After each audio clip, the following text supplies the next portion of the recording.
Eu estava dizendo que até uns 3 anos, até antes da pandemia, né, eu diria que hoje a minha área era 70%, 65% família e o restante sessões. Hoje a coisa inverteu. Justamente porque, como ele falou no início aqui do podcast, a pandemia trouxe um efeito muito significativo para o direito brasileiro. A pandemia mudou muito a visão do brasileiro. Especialmente para a sucessória, né? Especialmente a parte sucessória. Aquela ideia, que é uma das coisas que eu tento nesse livro, que, como você apresentou, foi meu último livro, que eu fiz o lançamento dele tem 2 meses, 3 meses.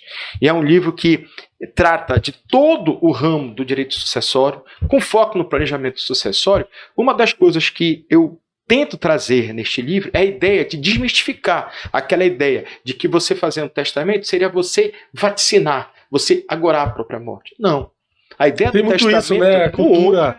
A cultura, especialmente nossos avós e tal, né? Fazer testamento pra quê? Vai chamar. Tô bem, né? Não vai acontecer comigo. Talvez seja esse um dos motivos que a pandemia trouxe isso, né? A gente acabou vivenciando. Até chama, exatamente. E a gente tenta quebrar isso, porque...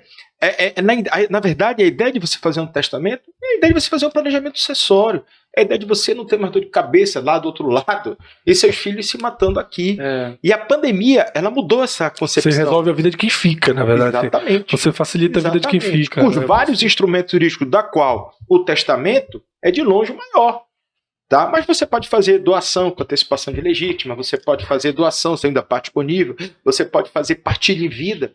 Então isso tudo a gente trata aí como efeito direto da pandemia. Legal. Porque a pandemia, como eu disse, a pandemia trouxe 2 realidades para o direito brasileiro, para o Brasil, e que eram diferentes. Eu atesto isso para vocês porque eu posso dizer que hoje, no meu escritório, chego a ter 55%, 60% de questões sucessórias em detrimento de família.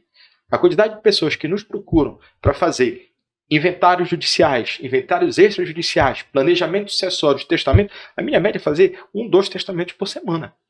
Caramba. Por semana. Por quê? Porque tem essa preocupação hoje do povo brasileiro que não existia. Sim, ou seja, além de trazer o próprio evento, né, os números aí que nós tivemos na pandemia, no mundo inteiro, alarmantes, de morte, muitas pessoas vieram a falecer por conta da pandemia, ou seja, trouxe uma demanda de fatos ocorridos, mas também trouxe uma certa temeridade, um alerta. Exato. Nossa vida não é, a gente não é tão nós somos finitos. Exatamente. Lembrou isso a gente que a gente tem. Era difícil a gente, cara, aquele negócio de chamar a própria morte, não sei o quê, de fazer. Eu não vou fazer testamento, que isso chama, vai dar briga, assim, mudou, então. E as pessoas tinham uma concepção, por exemplo, testamento cerrado, que eu explico aí. O testamento cerrado é um testamento que é secreto. O objetivo dele é você não exteriorizar. Quando eu falo secreto, tu vai logo permitir, tá, Leonardo, então como é um testamento aberto, o público, né?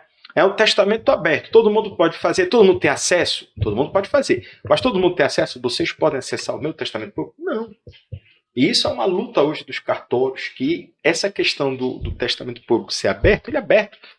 Interesse até para os herdeiros existe questionamento, vocês podem ver. Então não é assim.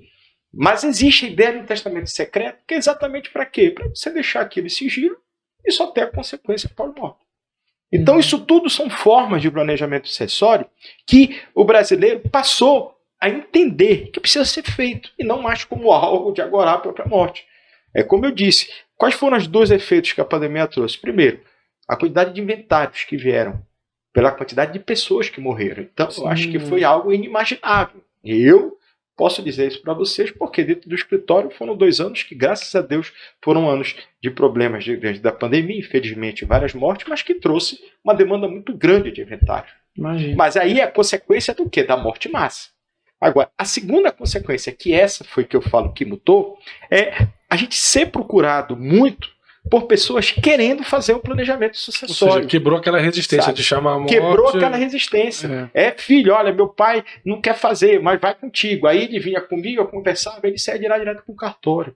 Com toda orientação para fazer um testamento público, para marcar um testamento cerrado. Então mudou. Hoje, o brasileiro mudou muito. Porque eu sempre dizia cultura, nas minhas aulas... nossa, aqui nunca foi uma cultura. Nunca foi. E eu sempre dizia nas primeiras aulas de direito sucessório, quando eu entro no testamento, eu digo, olha, brasileiro tem 2 situações em relação ao testamento. Primeiro, ele não gosta de testar, que mudou da pandemia para cá. Ele passou a testar. E segundo, que é a pior, Ele não gosta de cumprir com a disposição testamentária. Ele questiona, ele verifica, ele contesta. Não, aquele testamento não está justo. Aquele testamento, papai não estava doente. Não estava bem. Não estava no esgoto das funções. Então isso é uma realidade. E que para isso você tem que se precaver como? Fazendo os testamentos mais blindados.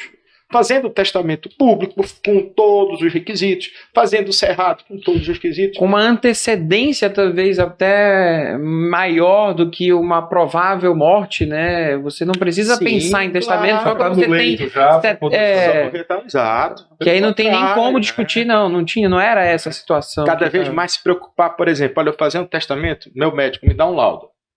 Eu estou em pleno uso e gosto das minhas funções, saúde perfeita, pronto, tá ali, junta, deixa anexo. Porque isso é um fato. Legal.